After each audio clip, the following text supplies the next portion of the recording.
নেবেন, আমার হৃদয়ের গহীন থেকে ভালোবাসা নেবেন, শুভেচ্ছা জানবেন সবাই। ঠিক আছে, ঠিক আছে। প্রিয় ভাইরা, আমরা আর কাল বিলম্ব না করে মূল আলোচনায় চলে যেতে চাই। আজকে যে টপিকের উপর আমি কথা বলবো, টপিকটা হচ্ছে peaceful coexistence and communal harmony, শান্তিপূর্ণ সহাবস্থান এবং সাম্প্রদায়িক সম্প্রীতি। আমাদের বাংলাদেশে সাম্প্রদায়িক সম্প্রীতি আছে না নাই? আবহমান কাল থেকে আমরা মুসলিম, হিন্দু, বৌদ্ধ, খ্রিস্টান, পাহাড়ি, নৃগোষ্ঠী মিলেমিশে একাকার, আমরা সবাই মিলে বাংলাদেশ। আওয়াজ করে বলেন ঠিক কিনা? আমাদের পারস্পরিক সম্প্রীতি, ভালোবাসা, সৌহার্দ্যপূর্ণ আচরণ, বোঝাপড়া এটা বেশ মজবুত, শান্তিতে আছে, এটা অনেকের ভালো লাগে না, ঠিক কিনা বলেন? আমাদের মধ্যে সাম্প্রদায়িক সম্প্রীতি, সৌহার্দ্যপূর্ণ আচরণ, ভালোবাসা এটা আবহমান কাল ধরে আছে। তার প্রমাণ, আমরা তাফসিরুল মাহফিলের আয়োজন করলে আমাদের হিন্দু ভাইরা ডিস্টার্ব করে না, ঠিক কিনা? এবং আমি যদি বলি হাত তোলেন, হিন্দু ধর্মের কারা কারা এসেছেন, কত শত কত হাজার যে হাত উঠবে, আপনি অবাক হয়ে যাবেন। আমি চাচ্ছি না হাত উঠাতে।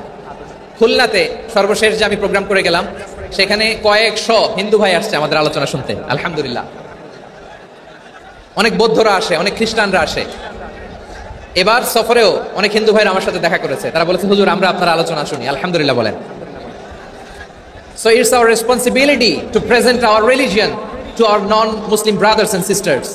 আমাদের অমুসলিম ভাই বোনদের কাছে ইসলামের সৌন্দর্য তুলে ধরা এটা আমাদের দায়িত্ব। We all are the ambassador of Islam. আমরা প্রত্যেকে দায়িত্বশীল, আমরা প্রত্যেকে এক একজন ইসলামের অ্যাম্বাসেডর, আলহামদুলিল্লাহ বলেন। এজন্য এমন ভাবে দ্য বিউটি অফ ইসলাম, ইসলামের সৌন্দর্য আমাদেরকে ফুটিয়ে তুলতে হবে, যাতে করে নন মুসলিমরা শাহাদা পড়ে, কালিমা পড়ে মুসলমান হয়ে যায়। অনেক নন মুসলিম ভাই বোন আমাদের হাতে শাহাদা পড়ে, কালিমা পড়ে মুসলমান হয়েছে, অনেক। সো আমরা যেন ইসলামের বিউটিটাকে তুলে ধরতে পারি এবং এই যে সম্প্রীতি, এটাকে যেন আমরা অটুট রাখতে পারি। আদতে আদতে বাংলাদেশের ইতিহাস বলে আমাদের দেশে কোনো দাঙ্গা নাই, আছে? লালমনিরহাটের ভাইয়ের আওয়াজ করে বলেন, আমাদের দেশে হিন্দু মুসলিম দাঙ্গা আছে? আমরা ভাই ভাই, আওয়াজ করে বলুন তো আমরা কি ভাই ভাই। কিন্তু কিছু দুষ্ট লোক আছে, তারা আমাদের সম্পর্কের মধ্যে ফাটল ধরাতে চায়, ঠিক কিনা বলেন? মাঝে মাঝে ঝগড়া লাগাতে চায়। দেখবেন পত্রপত্রিকায় দেখা যায় বিভিন্ন ধর্মীয় উপাসনালয়গুলোতে হামলা চালানো হয়, এগুলো রাজনৈতিক উদ্দেশ্য প্রণোদিত, এগুলোর সাথে ইসলামের কোনো সম্পর্ক নাই। এই জন্য এই দুর্বৃত্তদের ব্যাপারে আমাদের সাবধান থাকতে হবে। আমরা সবসময় যেমনি ঐক্যবদ্ধ, ইউনাইটেড, আমরা যদি এরকম ইউনাইটেড থাকি, এই সমস্ত দুর্বৃত্তদের কালো হাত ভেঙে দিতে আমাদের 1 ঘন্টাও লাগবে না। চিল্লায় বলো ঠিক কিনা? আমরা সংঘবদ্ধ। মাদ্রাসার ছাত্র যে পাহারা দেয়, গোটা বিশ্বে এরকম দৃষ্টান্ত নজির বিরল, ঠিক কিনা বলেন? আইন শৃঙ্খলা বাহিনীর পাশাপাশি মাদ্রাসার ছাত্ররা যে সেখানে পাহারা দেয়, গোটা পৃথিবীতে এই দৃষ্টান্ত আপনি পাবেন। মাদ্রাসার ছাত্ররা, তারা তো কোরআনের ধারক, তারা হাদিসের ধারক, তারা কেন মন্দির পাহারা দিবে? এই সম্প্রীতিকে ধরে রাখার জন্য, এই সৌহার্দ্যকে ধরে রাখার জন্য, আমাদের পারস্পরিক ভালোবাসাকে অটুট রাখার জন্য। আওয়াজ করে বলতে হবে ঠিক কিনা? এখন বলেন, আমাদের এই ভালোবাসা অটুট থাক, আমরা চাই কি চাই না? আমরা হিন্দু মুসলিম মিলেমিশে শান্তিপূর্ণ সহাবস্থান, সাম্প্রদায়িক সম্প্রীতি, লালমনিরহাটের ভাইয়ের আওয়াজ করে বলুন, এই সাম্প্রদায়িক সম্প্রীতি আমরা চাই কি চাই না? আল্লাহ এই দেশকে তুমি বরকতময় করো, বাংলাদেশকে তুমি শান্তিময় করো। আওয়াজ করে সবাই বলেন আমিন। এই জায়গাটাতে সামান্য একটু আওয়াজ হচ্ছিল, এটাও থেমে গেছে, আলহামদুলিল্লাহ আলহামদুলিল্লাহ। এখন একেবারে everything is in my control, মাশাআল্লাহ। ঠিক আছে, আমি মূল আলোচনায় যাই। প্রিয় ভাইরা, আমি বলেছিলাম আমার আলোচনার বিষয় হচ্ছে শান্তিপূর্ণ সহাবস্থান, সাম্প্রদায়িক সম্প্রীতি। আমরা দেখব ইসলাম আমাদেরকে কি কি দিক নির্দেশনা দেয়। শান্ত হইতে হবে, খরগোশের কানের মতো কান দুটো আমার দিকে করে রাখেন। আমি এখনো উঠে যাব, হাত নাড়ায় লাভ নাই, আমি উঠে যাব। তাকায় থাকো আর কান খাড়া, আওয়াজ হবে না। হ্যাঁ, মাশাআল্লাহ মাশাআল্লাহ, ঠিক আছে। আমরা দেখবো যে রাসূল সাল্লাল্লাহু আলাইহি ওয়াসাল্লাম 2, 3, 4 করে এগুলো আপনাদের সাথে শেয়ার করব। আমি আপনাদের খেদমতে সূরাতুল আনআমের 108 নম্বর আয়াত তেলাওয়াত করেছি। এখানে আল্লাহ রাব্বুল ইজ্জা ওয়াল জালাল তিনি ইরশাদ করছেন, ওয়ালা তাসুব্বুল্লাযীনা ইয়াদউনা মিন দুনিল্লাহি ফায়াসুব্বুল্লাহা আদওয়ান বিগাইরি ইলম কাযালিকা যায়্যান্না লিকুল্লি উম্মাতিন আমালাহুম সুম্মা ইলা রাব্বিহিম মারজিউহুম ফায়ুনাব্বিউহুম বিমা কানু ইয়ামালুন। রব্বুল আলামিন বলেন, গোলাম, ও আমার ইমানদার বান্দারা শোনো শোনো, ও আমার বিশ্বাসী বান্দারা শোনো শোনো, লা তাসুবুল্লাযীনা ইয়াদউনা মিন দুনিল্লাহ ফায়াসুবুল্লাহা আদওয়াম বিগাইরি ইলম। ও আমার বিশ্বাসী বান্দারা, যারা আল্লাহকে ব্যতি রেখে, আল্লাহকে বাদ দিয়ে অন্য উপাস্যকে ডাকে, দেবীর পূজা করে, দেবতাদের পূজা করে, তোমরা খবরদার তাদের গালি দিও না। আওয়াজ করে বলেন, কি দিও না? আল্লাহ বলেন, ও বিশ্বাসীরা শোনো, যারা আল্লাহকে বেছে রেখে দেবীর পূজা করে, অন্য উপাস্যের পূজা করে, তাদেরকে ডাকে, ওই দেবতাদেরকে তোমরা গালি দিও না। যদি ওই দেবতাদেরকে গালি দাও, তাহলে ভুলবশত, শত্রুতাবশত তারা তোমাদের রব আল্লাহকে গালি দেবে, ঠিক কি না? তোমরা যদি তাদের দেবতাদের গালি দাও, ওরা রেগে তোমার আল্লাহরে গালি দিবে, তাহলে আল্লাহরে গালি খাওয়ানোর কারণ হয়ে গেলাম আমি, ঠিক কি না? বলেন।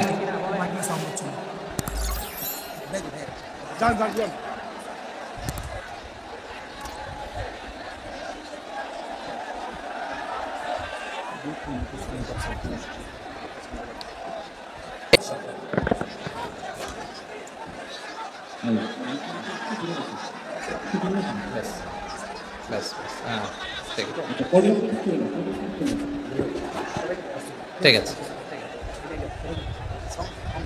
একটু একটু সমস্যা হবে মাঝে মাঝে। আপনারা শান্ত থাকলে, শান্ত থাকতে হবে। এইভাবে সাউন্ড নাই, এই নাই, এই বলতে বলতে আমার সময়ও নাই, উঠে যেতে হবে। এগুলো বোকামি। এই বিভাগীয় প্রোগ্রামগুলোতে যাই, চিৎকার চেঁচামেচি করে তোমরা আসো, সময় শেষ আমাকে উঠে যেতে হয়। আমরা তো বঞ্চিত হলাম, গুরুত্বপূর্ণ অনেক কথা শোনাবো তোমাদের, অনেক। প্রিয় ভাইরা, আপনারা শান্ত হয়ে বসুন, শান্ত হয়ে। রব্বুল আলামিন বলেন, খবরদার বিশ্বাসীরা, আল্লাহ ছাড়া যারা অন্যান্য উপাস্যদেরকে ডাকে, দেবতাদেরকে ডাকে, তাদেরকে তোমরা গালি দিও না। ওই সমস্ত দেবতাদেরকে যদি তোমরা গালি দাও, তাহলে তারা আল্লাহকে গালি দিবে, ঠিক কিনা বলেন? আমরা দেবতাদের গালি দিলে ওরা আল্লাহকে গালি দিবে। রব্বুল আলামিন বলেন, খবরদার দেবতাদেরকে গালি দিও না, তাহলে ওরা তোমার রব আল্লাহরে গালি দেবে। প্রতিটি জাতির জন্য তাদের কাজকে আমি আল্লাহ সুশোভিত করে রেখেছি, তারা সবাই একদিন আমার কাছেই ফিরে আসবে। এরপর আমি রব্বুল আলামিন তাদের আমলনামা তাদেরকে জানিয়ে দেব। সুবহানাল্লাহ পড়ে। প্রিয় ভাইরা, আল্লাহ তাআলা বলেছেন, খবরদার গালি দিও না। আদেশটা কার? আওয়াজ করে বলেন তো। হিন্দুদের দেবতা দেবদেবীদেরকে গালি দেওয়া যাবে না। আওয়াজ করে বলুন প্রিয় ভাইরা, এই আদেশটা কার? এই আপনাদের গলার আওয়াজ। অন্য ধর্মের দেবতাদেরকে যে গালি দেওয়া যাবে না, এই আদেশটা কার? আরো জোরে বলুন, কার? গালি দিবেন কোন দেবতাকে? গালি খাওয়াইলো কে? আপনি, ঠিক কিনা বলেন? আমি আল্লাহকে গালি খাওয়ানোর কারণ হলাম, কারণ আমি যদি গালি না দিতাম, ওরা আমার রবকে গালি দিত না। আওয়াজ করে বলেন, ঠিক কিনা? তাহলে প্রিয় ভাইরা, ইসলাম আমাদেরকে শিখায়, সূরাতুল আনআমের 108 নম্বর আয়াত থেকে আমরা বুঝলাম, কোন ধর্মকে ছোট করা যাবে না। অন্য ধর্মকে ছোট করা মানে ইসলামকে ছোট করা। অন্য ধর্মের দেবতাকে গালি দেওয়া মানে আল্লাহকে গালি খাওয়ানো। আওয়াজ করে বলেন, ঠিক কিনা? খবরদার, এটা করা যাবে না। আর অন্য ধর্মের দেবতাকে যদি আপনি গালি দেন, ওরা ইসলাম থেকে দূরে সরে যাবে। যাও ইসলামের প্রতি আকৃষ্ট হয়েছিল, আর কোনোদিন ইসলামের ধারে কাছে আসবে না। আওয়াজ করে বলেন, ঠিক কিনা? এজন্য কখনো কোনোদিন অন্য ধর্মের দেবতাদেরকে গালি দেওয়া যাবে না। অন্য ধর্মের কোন দেবতাদেরকে আমরা গালি দিব না, গালি দিব না, বরং ইসলামের beauty, the beauty of Islam, ইসলামের সৌন্দর্যকে আমরা তুলে ধরবো। আমরা যদি বিশ্বনবী সাল্লাল্লাহু আলাইহি ওয়াসাল্লামের জীবনের দিকে তাকাই, তাহলে আমি দেখব বিষ্ণু ইসলাম মক্কাতে কিংবা মদিনাতে অন্য ধর্মের লোকদের সাথে খুব পিসফুলি লাইফ লিড করেছেন। হোক মুশরিক, হোক খ্রিস্টান, হোক ইহুদি, বিশ্বনবী সবার সাথে মিলেমিশে অন্য ধর্মের প্রতি সহনশীলতার সবক ইসলাম আমাদেরকে দেয়। কিন্তু প্রতিটি মুসলিমের এটা মনে রাখতে হবে, আল্লাহর কাছে পছন্দনীয়, গ্রহণযোগ্য ধর্ম, জীবনাদর্শ একটি, সেটা হচ্ছে ইসলাম। আওয়াজ করে বলেন, সেটা কি? লালমনিরহাটের ভাইরা, আওয়াজ করে বলুন, আল্লাহর কাছে মনোনীত ধর্ম একটি, সেটা কি? এজন্য রব্বুল আলামিন বলেন, ইন্নাদ-দীনা ইনদাল্লাহিল ইসলাম, আল্লাহর কাছে মনোনীত, গ্রহণযোগ্য, অ্যাকসেপ্টেড ধর্ম, মতাদর্শ একটা, সেটা হলো ইসলাম। ইসলাম ছাড়া অন্য কোনো ধর্ম যদি কেউ তালাশ করে, তার ওই ধর্ম আল্লাহ গ্রহণ করবে না। ওমাইয়াবতাগি গায়রাল ইসলামি দীনান ফালাই ইউকবালা মিন ওয়া হুয়া ফিল আখিরাতি মিনাল খাসিরিন।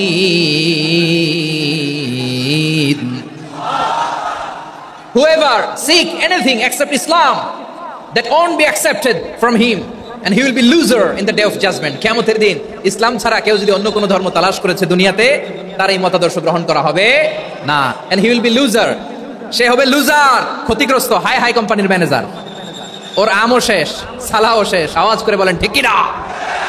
এজন্য ইসলাম পেয়ে আমরা খুশি না বেজার? প্রত্যেক নামাজ শেষে আমরা আল্লাহরে বলি, আল্লাহ রাদিতু বিল্লাহি রাব্বা ওয়া বিল ইসলামি দীনা ওয়া বি মুহাম্মাদিন নাবিয়ান ওয়া রাসূলা। ও আল্লাহ, তোমারে রব হিসেবে পেয়ে আমরা খুশি। ও আল্লাহ, ইসলামকে ধর্ম হিসেবে পেয়ে আমরা খুশি। বিশ্বনবীকে আমাদের রাসূল পেয়ে আমরা খুশি। ঠিক কিনা বলে? ইসলাম ছাড়া অন্য কোনো ধর্ম আমরা গ্রহণ করব না। ঠিক কিনা বলেন? আল্লাহর কাছে বিশ্বনবী সাল্লাল্লাহু আলাইহি ওয়াসাল্লাম মক্কাতে কিংবা মদিনাতে খুব পিসফুলি এক্সিস্ট করেছেন, যে কোনো ধর্মের সাথে মিলেমিশে চলেছেন। তার প্রমাণ আমরা যদি রাসূল সাল্লাল্লাহু আলাইহি ওয়াসাল্লামের বায়োগ্রাফির দিকে তাকাই, তাহলে দেখব তিনি মুশরিকদের সাথে পিস ট্রিটি করেছেন, শান্তি চুক্তি, পিস ট্রিটি, পিস এগ্রিমেন্ট। আপনারা হুদাইবিয়ার সন্ধির নাম শুনেছেন? আমার লালমনিরহাটের কলিজার টুকরা ভাইয়েরা, হুদাইবিয়ার সন্ধির নাম আপনারা শুনেন নাই? ষষ্ঠ হিজরিতে বিষ্ণু ঈসা ইসলাম মুশরিকদের সাথে এই ট্রিটি করেছেন, চুক্তি। কাদের সাথে? মুশরিকদের সাথে। আমরা তো মুসলমান বসতে পারি না, আমরা দুই মুসলিম ভাই একসাথে বসে চা খেতে পারি না, গল্প করতে পারি না। বিষ্ণু ঈসা ইসলাম মুশরিকদের সাথে ট্রিটি করেছেন, হুদাইবিয়ার সন্ধি। এই সন্ধির আগে মক্কা থেকে কেউ মদিনায় যেতে পারে না, মদিনা থেকে কেউ মক্কায় যেতে পারে না। কিন্তু এই সন্ধির পরে ট্রাফিক স্বাভাবিক হয়ে গেল, মক্কার লোকেরা মদিনায় আসতে পারে, মদিনার লোকেরা মক্কায় আসতে পারে। এটাকে বলে সুলহে হুদাইবিয়া, the peace agreement of Hudaibiya, শান্তি চুক্তি। আমরা পৃথিবীতে এখন অনেক শান্তি চুক্তির নাম শুনি, এগুলো সব the piece treaty of Hudaibiya থেকে কপি করা। আল্লাহু আকবার। তাহলে বিশ্বনবী সাল্লাল্লাহু আলাইহি সাল্লাম তিনি যে শান্তিপূর্ণ সহাবস্থানে বিশ্বাসী ছিলেন, মুসলমানেরা যে অন্য ধর্মের প্রতি সহনশীল, তার প্রমাণ হচ্ছে এই পিস ট্রিটি। শুধু তাই নয়, মাইকের সাউন্ডটা একটু বাড়াই দিতে হবে, খুব দুর্বল, একটু মজবুত করতে হবে, আর একটু ক্লিন করতে হবে, আর সবগুলা জায়গায় সাউন্ড যাচ্ছে কিনা একটু ক্রস চেক করতে হবে। হ্যাঁ, পাবেন দিচ্ছে। Mic operator is trying his level best, দিচ্ছে। মাইক অপারেটর যিনি আছেন, প্রতিটি জায়গায় প্রতিটি সাউন্ড বক্সে যেন আওয়াজ পাওয়া যায়, একটু ক্রস চেক করেন, সাউন্ডটাকে একটু স্ট্রং করে দেন। হ্যাঁ, ঠিক আছে, মাশাআল্লাহ। এদিকে তাকান, এদিকে। মক্কার পার্ট গেল, পিস এগ্রিমেন্ট করলেন, শান্তি চুক্তি। বিষ্ণু ঈসা ইসলাম মদিনায় যে কি করলেন? মদিনায় যে বিষ্ণু ঈসা ইসলাম মদিনা চার্টার করলেন, মদিনা সনদ, সাহিফাতুল মদিনা, এটার বলে মদিনা চার্টার। যে ওয়েস্টে, ইউরোপে, আমেরিকাতে তারা অনেক চার্টার করে, এই সব চার্টার মদিনা চার্টার থেকে কপি করা। আওয়াজ করে পড়েন সুবহানাল্লাহ। বিষ্ণু ঈসা ইসলাম মদিনায় গেলেন, মদিনাতে মুসলিম, মুশরিক, ইহুদি, এই তিন ধর্মের লোক মিলে সব স্টেক হোল্ডার যারা আছে সবাই। শুধু তাই নয়, মক্কাতে বিশ্বনবী পিস এগ্রিমেন্ট করলেন, শান্তি চুক্তি মুশরিকদের সাথে। মদিনাতে যে বিশ্বনবী মদিনা চার্টার করলেন, মদিনা সনদ করলেন ইহুদিদের সাথে। আবার মদিনাতে বিশ্বনবী ইহুদিদের সাথে পিস ডায়ালগ করলেন, ইন্টারফেথ ডায়ালগ করলেন, আন্তধর্মীয় সংলাপ করলেন, যেই সংলাপের মূল ভিত্তি ছিল তাওহীদ। মূল ভিত্তি ছিল কি? তাওহীদ। বিশ্বনবী ইহুদিদেরকে ডাকলেন, আহ্বান করলেন, কুল ইয়া আহলাল কিতাবি তাআলাউ ইলা কালিমাতিন সাওয়াইন বাইনানা ওয়া বাইনাকুম আল্লা না'বুদা ইল্লাল্লাহ ওয়া লা নুশরিকা বিহি শাইআন ওয়া লা ইয়াত্তাখিযা বা'দুনা বা'দান আরবাবাম মিন দুনিল্লাহ ফাইন তাওয়াল্লাউ ফাকুলু আশহাদু বিআন্না মুসলিমুন। সুবহানাল্লাহ পড়েন। বিশ্বনবী মদিনার ইহুদিদের ডেকে বললেন, ও ইহুদিরা, শোনো শোনো, আসো এমন একটা আদর্শের প্রশ্নে আমরা একত্রিত হই, যে আদর্শের প্রচার তোমাদের নবীরাও করেছে, আমিও করি। যে আদর্শের কথা তোমাদের পবিত্র ধর্মগ্রন্থগুলোতে আছে, আমার কোরআনেও আছে, সেটা হলো তাওহীদ করব না, আল্লাহ ছাড়া কাউরে রব মানব না। পড়েন সুবহানাল্লাহ। তাহলে আমার প্রিয় লালমনিরহাটের ভাইরা, মদিনাতে যে তিনি মদিনা চার্টার করলেন, মদিনা সনদ, পিস ডায়ালগ করলেন, শান্তির সংলাপ, ইন্টারফেথ ডায়ালগ করলেন, আন্তধর্মীয় সংলাপ, যার ভিত্তি ছিল তাওহীদ। সুবহানাল্লাহ পড়েন। তাহলে অন্য ধর্মের প্রতি সব সময় ইসলাম সহনশীল, টলারেন্স। যদি আপনি দেখতে চান ইসলামের নবী বিশ্ব নবীর দিকে তাকান, ঠিক কিনা বলেন? আমরা তো সংখ্যালঘুদের রাইটস প্রোটেক্ট করার জন্য কত আইন বানাই, কত বৈঠক করি, কত সংবাদ সম্মেলন করি।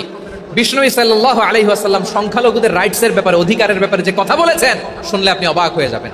বিশ্বনবী বলেন, আলা মান যালামা মুআহাদান আও ইনতাকাসাহু আও কাল্লাফাহু ফাওকা তাআতিহি আও কাল্লাফাহু ফাওকা তাকাতিহি আও আখাযা মিনহু শাইআন বিগাইরি তিবি নাফসিন ওয়া আনা হাজিজুহু ইয়াউমাল কিয়ামা। খবরদার জেনে রাখো, কেউ যদি কোনো সংখ্যালঘুর উপরে অত্যাচার করে, কোনো সংখ্যালঘুর প্রাপ্য থেকে যদি কেউ কাউকে ঠকায়, সংখ্যার সম্পদ যদি কেউ জোর করে কেড়ে নেয়, আমি কিয়ামতের দিন বিশ্বনবী ওই সংখ্যালঘুর পক্ষে আর ওই মুসলমানদের বিপক্ষে বাদী হয়ে দাঁড়াবো। সুবহানাল্লাহ বলতে পারলেন না? আল্লাহু আকবার। আপনি নামাজি, আপনি মুসল্লি, আপনি হাজী সাহেব, তাহাজ্জুদ পড়তে পড়তে কপালে দাগ ফেলে দিছেন, আপনার প্রতিবেশী হিন্দু, ভাবছেন আমার তো পাওয়ার আছে, ওর জমিটা দখল করি। বিশ্বনবী বলেন কিয়ামতের দিন ওই হিন্দুর পক্ষে তোর বিরুদ্ধে আমি বাদী হয়ে দাঁড়াবো। পৃথিবীর কোন ধর্মে এরকম স্টেটমেন্ট পাবেন? পাবেন? আপনি ভাবছেন আপনি নামাজ পড়লে, হাজী সাহেব কপালে দাগ ফেলাই দিলে আপনি সেলসালায়ে জান্নাতে চলে যাবেন না? খবরদার। বিশ্বনবী বলেন কোন সংখ্যালঘুর উপর যদি কেউ আক্রমণ করে, তার প্রাপ্য তাকে না দিয়ে যদি তাকে ঠকায়, তার উপর জুলুম করে, তার সম্পদ যদি কেড়ে নেয়, আমি নবী, তুমি মুসলিম হইতে পারো, মুসল্লি হইতে পারো, তার পক্ষে তোমার বিপক্ষে আল্লাহর দরবারে বাদী হয়ে দাঁড়াবো। আচ্ছা লালমনিরহাটের ভাইরা, কথা বুঝতে পারলে আওয়াজ করে উত্তর দেন। বিশ্বনবী যদি কারো বিপক্ষে দাঁড়ায় কিয়ামতের দিন, আই রিপিট, আমি আবারও বলছি, বিশ্বনবী যদি কিয়ামতের দিন কারো বিপক্ষে দাঁড়ায়, ও তো সেলসালায়ে জান্নাতি, তাই না? জান্নাতি না? যে নবীর সুপারিশ ছাড়া জান্নাতের গেটও দেখা যাবে না, ওই নবী যদি বলে তোর বিপক্ষে আমি বাদী হয়ে দাঁড়াবো, ওই জান্নাতে আর ঢোকার কোনো সুযোগ আমাদের থাকবে? এখানেই শেষ না আমার প্রিয় লালমনিরহাটের ভাইয়েরা, এখানেই শেষ নয়। বিশ্বনবী বলেন মান কাতালা মুআহাদান, বুখারীর বর্ণনা, মান কাতালা মুআহাদান লাম ইয়ারাহ রাইহাতাল জান্নাহ। কেউ যদি কোনো মুস্তা করে, কোনো বৌদ্ধরে হত্যা করে, অন্যায়ভাবে কোনো মুসলিম যদি কোনো সংখ্যালঘুরে হত্যা করে, জান্নাতে যাওয়া তো দূরের কথা, ওই মুসলিম জান্নাতের ঘ্রাণও পাবে না। সেই বুখারীর বর্ণনা, মান কাতালা মুআহাদান লাম ইয়ারাহ রাইহাতাল জান্নাহ ওয়া ইন্না রিহাহা লা ইউজাদু মিন মাসিরাতি 40 আমা। যে জান্নাতের ঘ্রাণ 40 বছর দূরের রাস্তা থেকেই পাওয়া যায়। সুবহানাল্লাহ পড়েন। প্রিয় ভাইরা, এখান থেকে জান্নাতে পৌঁছতে লাগবে 40 বছর। এত দূর, কত বছর? সবাই বলেন কত বছর? এখান থেকে জান্নাতে পৌঁছতে লাগবে 40 বছর। এত দূরে থাকতেই জান্নাতের ঘ্রাণ আপনার নাকে এসে ধাক্কা মারবে। বিষ্ণুই বলেন যে ব্যক্তি কোনো সংখ্যালঘুকে হত্যা করে, জান্নাতের ঘ্রাণ তো পাবেই, জান্নাতে তো ঢুকতে পারবেই না, জান্নাতের ঘ্রাণও তার নাকে লাগবে না। পড়েন নাউযুবিল্লাহ। তাহলে সংখ্যালঘুদের ব্যাপারে ইসলামে অধিকার দেয়া আছে না নাই? লালমনিরহাটের ভাইয়ের আওয়াজ করে বলেন, আমার সংখ্যালঘু হিন্দু ভাইদের রাইটস, অধিকার আমাদের ইসলামে প্রোটেক্টেড আছে না নাই? এখানেই শেষ না। বিষ্ণু ইসলাম আপনার অমুসলিম প্রতিবেশীর সাথে ভালো আচরণ করতে বলেছে। আমাদের হয় না এটা মুসলিম পাড়া, ওটা বৌদ্ধ পাড়া, হয় না? অনেক সময় হয় না এটা আমাদের মুসলিম পাড়া, তাই না? আছে। হিন্দু যদি আপনার প্রতিবেশী হয় কি করবেন? ওরে কষ্ট দিবেন নাকি? কেন? ও তো হিন্দু, ও তো আমার আল্লাহরে ডাকে না, ওরে কষ্ট দিলে জায়েজ হবে না? খবরদার। বিষ্ণু ইসলাম বলেন মান কানা ইউমিনু বিল্লাহ ওয়াল ইয়াউমিল আখির ফালিউকরিম জারাহ। যে আল্লাহ বিশ্বাস করে আর আখিরাতে বিশ্বাস করে, সেজন্য প্রতিবেশীর সাথে ভালো আচরণ করে। সুবহানাল্লাহ। কলিজা জুড়ায় যায় না আমার নবীর কথাগুলো শুনলে? যে আল্লাহ বিশ্বাস করে, যে আখিরাতে বিশ্বাস করে, সেজন্য প্রতিবেশীর সাথে ভালো আচরণ করে। এখানে বলছে মুসলিম প্রতিবেশী, বলছে নামাজি প্রতিবেশী, বলছে আল্লাহওয়ালা প্রতিবেশী, বলছে না। প্রতিবেশী আস্তিক হোক নাস্তিক হোক, প্রতিবেশী মুমিন হোক মুশরিক হোক, প্রতিবেশী হইলেই তার সাথে ভালো আচরণের দরকার আছে না নাই? আমার প্রিয় লালমনিরহাটের ভাইরা, বিষ্ণু ইসলাম ওনার ইহুদি প্রতিবেশীদের দেখাশোনা করতেন। আওয়াজ না শোনা যাক, আমারও তো দেখা যায়, আমারও তো দেখা যায়। তাকায় থাকেন, তাকায় থাকলে সওয়াব হবে। কোরআনের কথা যেখান থেকে হয় এদিকে তাকায় থাকলেই বরকত। তাকায় থাকেন। জি জি, মাইক, আমি তো মাইক ঠিক করতে আসি না এদিকে, এই মাইক ঠিক করবো, ওই মাইক ঠিক করবো, ওদিকে পাইলট বলবে হুজুর চলে আসেন। জি বসুন, বসুন, মাশাআল্লাহ। হ্যাঁ, খুব শান্ত, ঠিক আছে। পুলিশ ভাইরা না খেয়ে দিনরাত আপনারা যাতে সুশৃঙ্খল একটা প্রোগ্রাম উপহার পান, এটাই চেষ্টা করতেছে। আপনাদেরকে কষ্ট দিতে আসে নাই, একটু একটু সহযোগিতা করেন। জি মাশাআল্লাহ, হ্যাঁ ঠিক আছে। আমার প্রিয় ভাইরা, প্রতিবেশী আস্তিক হোক নাস্তিক হোক, মুসলিম হোক হিন্দু হোক, তার সাথে ভালো আচরণ করতে হবে। বিষ্ণু ইসলাম ওনার ইহুদি প্রতিবেশীর বাসায় যেতেন। কোন প্রতিবেশী? ইহুদি। আওয়াজ করে বলেন কোন প্রতিবেশী? ছেলে আমার নবীর খেদমত করতো, তারা ছিল নবীর প্রতিবেশী। তো অনেকদিন হয় ইহুদি ছেলেটা আসে না। বিষ্ণুনবী খোঁজ দিলেন, ঘটনা কি? একটা ইহুদি ছেলে না আমার খেদমতে আসতো, ছেলেটা কই? খোঁজ নিয়ে জানলেন ছেলেটা অসুস্থ। বিষ্ণু ইসলাম ওই ইহুদির বাড়িতে চলে গেলেন ওই ছেলেটাকে দেখা করার জন্য, ভিজিট করার জন্য। সুবহানাল্লাহ পড়বেন না? গেলেন, যে দেখে ইহুদি ছেলেটা মুমূর্ষ, যান যান যায় যায় ভাব, বিছানায় পড়ে আছে, তার বাবা দাঁড়ানো। বিশ্বনবী তার মাথার পাশে বসলেন, মাথায় হাত বুলিয়ে দিলেন, আর ছেলেটাকে বললেন আসলিম, হে ইহুদি ছেলে আসলিম, ইসলাম ধর্ম গ্রহণ করো। তো ছোট্ট ছেলে ভাবে আমরা ইহুদি, এখন ইসলাম ধর্ম গ্রহণ করলে আব্বা যদি বকা দেয়, ফানাযারা ইলা ওয়াজহি আবি, ছেলেটা তার বাবার চেহারার দিকে তাকালো, দেখি আব্বা কি কয়। আব্বা যদি বলে তাইলে ইসলাম ধর্ম গ্রহণ করবে। ইহুদি ছেলেটা তার বাবার দিকে যখন তাকালো, ওর বাবা বলে আতি আবুল কাসিম, আবুল কাসিম যা বলে তাই করো। আবুল কাসিম হচ্ছে বিষ্ণু ইসলামের একটা কুনিয়াত, উপনাম। আমার রাসূলের বড় ছেলের নাম ছিল কাসেম। যেমন দেখবেন আমাদের এলাকায় কারো ছেলের বড় ছেলের নাম যদি হয় আব্দুল্লাহ, এরা আব্দুল্লাহর বাপ বলে ডাকে। কারো বড় মেয়ের নাম যদি হয় ফাতেমা, এরা কি ডাকে? ফাতেমার বাপ বলে না? তো বিষ্ণু ইসলামের বড় ছেলের নাম ছিল কাসেম। ইহুদি বাবা বলল আতি আবুল কাসেম, আবুল কাসেম যা বলে তাই শোনো, মানে মোহাম্মদ যা বলে তাই শোনো। এই কথা শুনে ছেলে সাহস পাইছে, ছেলে আবার পড়তে আরম্ভ করলো আশহাদু আল্লাহ ইলাহা ইল্লাল্লাহ ওয়া আশহাদু আন্না মুহাম্মাদার রাসূলুল্লাহ, পড়েন আল্লাহু আকবার। বিশ্বনবীর আহ্বান শুনে ওই আহ্বানে সাড়া দিয়ে ইহুদি ছেলে শাহাদা পড়ে মুসলমান হয়ে গেল। তার হৃদয়টারে ঈমানের নূর দিয়ে আলোকিত করে দিল কে? প্রিয় ভাইরা, এবার রাসূল সাল্লাল্লাহু আলাইহি ওয়াসাল্লাম বের হয়ে আসলেন ঘর থেকে, আর বললেন আলহামদুলিল্লাহিল্লাযী আনকাযাহু মিনান নার, প্রশংসা সে আল্লাহর যে আল্লাহ জাহান্নামে চলে যাচ্ছিল প্রায়, এমন একটা লোককে মুহূর্তের মধ্যে কালিমায়ে শাহাদাতের বদৌলতে জান্নাতি বানায় দিলেন। আওয়াজ করে পড়েন সুবহানাল্লাহ। এই হাদিস থেকে আমরা কি শিখলাম? What is the moral of the story? এক নম্বর স্টোরি হলো, প্রতিবেশী ইহুদি হোক হিন্দু হোক, যাবেন, সুসম্পর্ক রাখবেন, উপহার দিবেন, প্রতি তারা আকৃষ্ট হবে, ঠিক কিনা বলেন? আপনি যদি হিন্দুদের সাথে বৌদ্ধদের সাথে নাই মিশেন, নাস্তিকের কাছে নাই যান, তো ইসলামের সৌন্দর্যটা ওরা বুঝবে কেমনে? আমার অনেক হিন্দু পরিচিত ভাই আছে, ওরা আমাদের ইফতারির প্রোগ্রামে এসে একসাথে ইফতারি করে। অনেক মদখোর আমার সাথে বসে একসাথে ডিনার করে, হাফ প্যান্ট পরা, গলায় স্বর্ণের চেইন, হাতে স্বর্ণের ব্রেসলেট, আইসা আমার সাথে ডিনার করছে, আছে এরকম। গাঁজাখোর, আমি বলে আসো, welcome welcome to my dinner, আসো বসো। বসলেই তো আমি ওর ডিএনএ, চিন্তার ডিএনএ চেঞ্জ করে দেওয়ার সুযোগ পাবো, চিল্লায় বলো ঠিক কিনা? আসতে হবে আমার কাছে।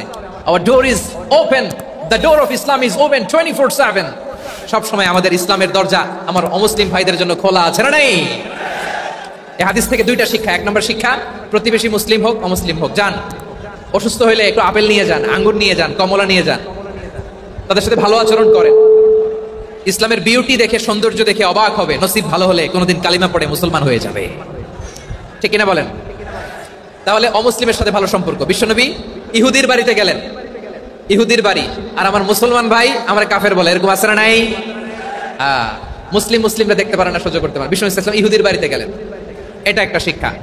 আরেকটা শিক্ষা হলো, ভাইরা ধাক্কা মারে এসে সামনে এসে কি লাভ? প্রোগ্রাম তো শেষ হচ্ছে, এখনই শেষ হচ্ছে। তো এই যে আমাদের বকশি ভাই ওয়াদা নিল, হাত তোলালো, মিম বলে এত কথা বললো, তো আমি জেলায় জেলায় যে খালি হাত নাড়াই তোমাদের জন্য নাকি? হ্যাঁ, হাত নাড়াই শুধু, এই ধাক্কাইতে ধাক্কাইতে এদিকে এসে হাত নাড়াইতেছে, হয়েছে তো, দেখলাম তো, ঠিক আছে, মাশাআল্লাহ, অনেক সুশৃঙ্খল, অন্যান্য যে কোনো জেলার জন্য সুশৃঙ্খল। আমার দিকে তাকাও, আমার দিকে তাকাও, ঠিক আছে। এই যে দাঁড়িয়ে আছে, একটা ছেলে নড়ে না, দেখছেন? মাশাআল্লাহ মাশাআল্লাহ মাশাআল্লাহ। হ্যাঁ, এইভাবেই। আর কয়েকটা মজাদার কথা আছে, শোনো। এই হাদিস থেকে আমাদের শিক্ষা হলো, আমার প্রতিবেশী যেই ধর্মের হোক আমি সম্পর্ক রাখবো। অসুস্থ হলে যাবো, কি বলেন ভাইরা, যাবেন না? হলো, বিষ্ণু ইসলামের খাদেম ছিল ইহুদি, এতদিন খেদমত করলো, একদিনও বিশ্বনবী ওরা কালিমার দাওয়াত দেয় নাই। কারণ কি? বিশ্বনবী একটা ভালো সময়ের অপেক্ষা করতেছিলেন, প্রপার টাইমিং। দাঈর কাজ হচ্ছে দাঈ ইলাল্লাহ, সে হচ্ছে সুযোগ সন্ধানী।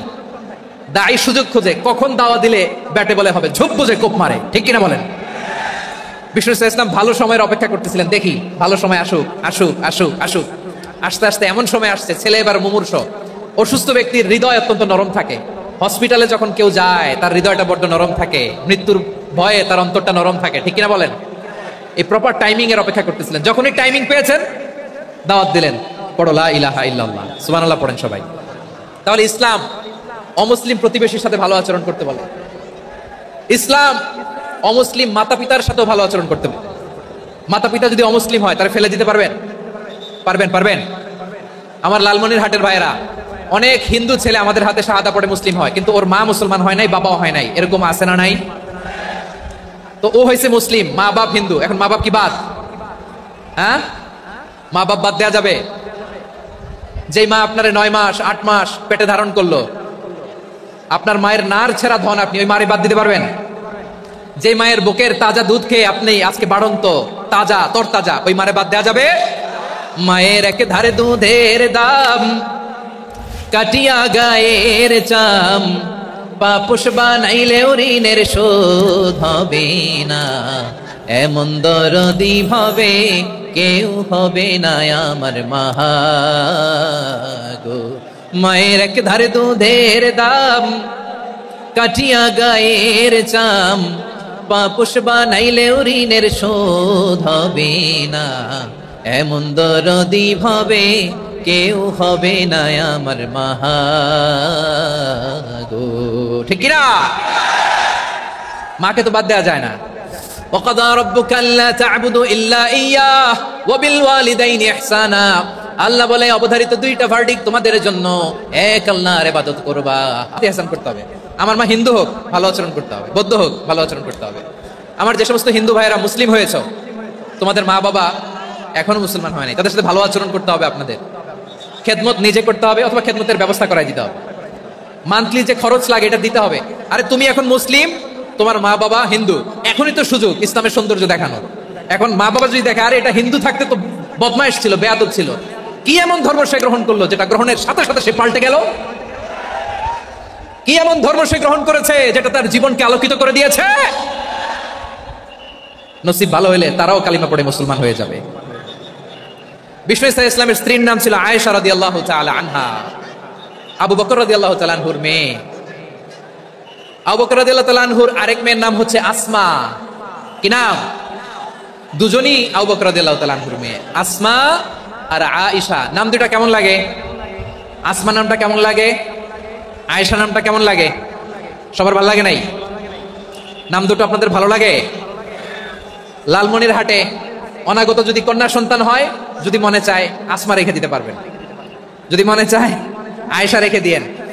দেশে বিদেশে এয়ারপোর্টে রাস্তাঘাটে শুধু বলে হুজুর একটা নাম দেন, আমার ছেলের একটা নাম দেন, মেয়ের একটা নাম দেন। তো আমার মনে আছে যশোরের 8 দিনের মাহফিলে আমি একটা দুটা নাম দিয়েছিলাম। আজকে লালমনিরহাটের এই প্রোগ্রামে কন্যা সন্তান যদি হয় দুটা নাম দিলাম, আসমা কিংবা আয়েশা। ইনশাআল্লাহ পড়েন। দুজন বোন, এক মায়ের নাম, বাবা এক মা দুজন। আয়েশা রাদিয়াল্লাহু তাআলা আনহার মায়ের নাম উম্মে রুমান, আর আসমা রাদিয়াল্লাহু তাআলা আনহার মায়ের নাম কুতাইলা বিনতে আব্দুল উজ্জা। আবু বকর রাদিয়াল্লাহু তাআলা আনহু 4টা বিয়ে করেছিলেন। তো একই ঘটনা ঘটেছে এই ফ্যামিলিতে। আসমা ইসলাম ধর্ম গ্রহণ করে মুসলিমা, কিন্তু তার মা কুতাইলা মুশরিকা। আই রিপিট, বোঝার জন্য আমি আবারও বলি, আসমা রাদিয়াল্লাহু তাআলা আনহা মুসলিমা, আর আসমার মা কুতাইলা, আওয়াজ করে বুঝে থাকলে বলেন, আসমার মা মুশরিকা। তার মানে মেয়ে মুসলিম, মা অমুসলিম, ভেজাল আছে না নাই? কিন্তু কুতাইলা আর ধৈর্য ধারণ করতে পারে না। নার ছেড়া ধন, কলিজার টুকরা ধন, কলিজার টুকরা সন্তান আসমারে দেখতে বড্ড মন চায়।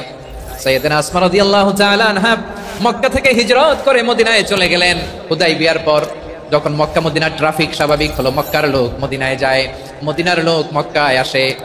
কুতাইলা কলিজার টুকরা সন্তান আসমারে দেখার জন্য কিছু উপহার নিয়ে বিশাল মরুপথ পাড়ি দিয়ে মক্কা থেকে মদিনায় যায়। সুবহানাল্লাহ বলেন।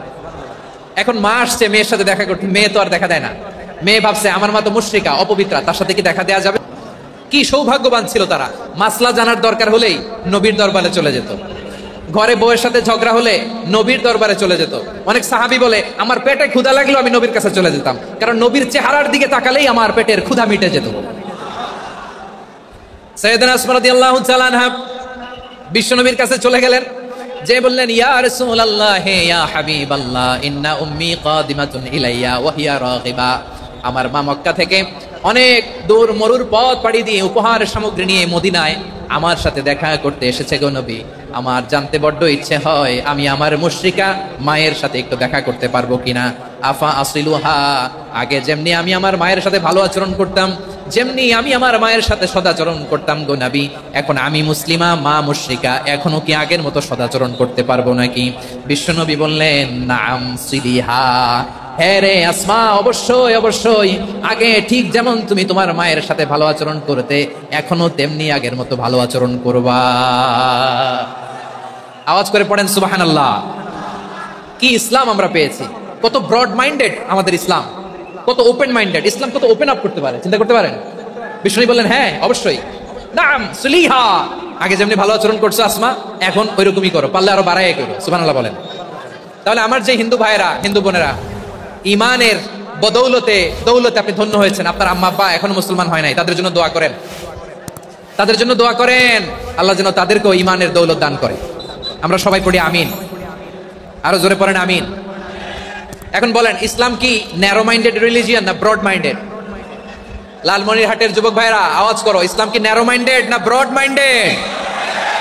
কতটা ব্রড মাইন্ডেড দেখেন। বিশ্বনবী সাল্লাল্লাহু আলাইহি সাল্লাম অমুসলিমরা যদি নবীকে উপহার দিত, ওই উপহারও বিশ্বনবী গ্রহণ করতেন। সুবহানাল্লাহ পড়েন। আপনার অমুসলিম বন্ধু যদি উপহার দেয়, সেটাও আপনি নিতে পারবেন, যেটা নেওয়া জায়েজ। হ্যাঁ, মদের বোতল দিলে পারবেন না। আপনার বন্ধু যদি আপনার পর্ক দেয়, পর্ক, শুকরের গোশত মিশ্রিত কোনো খাবার, ওটা নিতে পারবেন না। হালাল যে কোনো জিনিস নিতে পারবেন। বিশ্বনবী সাল্লাল্লাহু আলাইহি ওয়াসাল্লাম অমুসলিমদের দেয়া হাদিয়া গ্রহণ করতেন।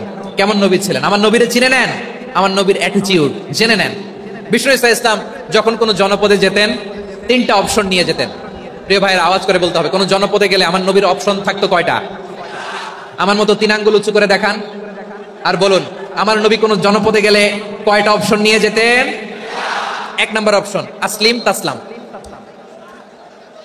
নতুন এলাকায় গেলে বলতেন আসলিম তাসলাম, ইসলাম ধর্ম গ্রহণ করো, শান্তিতে থাকবা, আমার ভাই হয়ে যাবে, আমরা ভাই ভাই, ইসলাম মানো, আমরা ভাই ভাই। অপশন নাম্বার কত? 1। যদি বলে না ইসলাম মানবো না, ওকে, অপশন নাম্বার 2, মুসলিম হওয়ার দরকার নাই, লা ইকরাহা ফিদ্দিন, ইসলামে কোনো বাড়াবাড়ি নাই। খ্রিস্টান কিন্তু আমরা যেহেতু রিজিওনাল সুপার পাওয়ার, আমাদের আন্ডারে থাকো, ট্যাক্স দিয়া থাকো, এটা বলে জিজিয়া। আলেম যারা আছেন বুঝবেন, এটা আরবিতে কি বলে? জিজিয়া। You pay us the tax, we will give you the security. তোমরা ট্যাক্স দিবা, আমরা সিকিউরিটি দিব, আমাদের আওতায় থাকবা, কেউ তোমাদেরকে আক্রমণ করতে পারবে না, আমরা নিরাপত্তা দিব। সুবহানাল্লাহ বলেন। এটা অপশন নাম্বার কত? আচ্ছা, বুঝে থাকলে বলেন, 1 নম্বর অপশন কি ছিল? ইসলাম। ইসলাম মানো, শান্তিতে থাকবা, ভাই ভাই, আমরা ভাই ভাই। অপশন নাম্বার 2, ট্যাক্স দাও, আমরা নিরাপত্তা দিব, মুসলিম হওয়া লাগবে না। এখন 1 নম্বরও মানে না, 2 নম্বরও মানে না, মুসলিম হবো না, ভালো, খ্রিস্টান থাকো, ট্যাক্স দাও, আমরা সিকিউরিটি দিব না, এইটাও মানি না। বিষ্ণু বলেন, তাহলে তলোয়ার আমাদের আর তোমাদের মাঝে ফয়সালা করবে।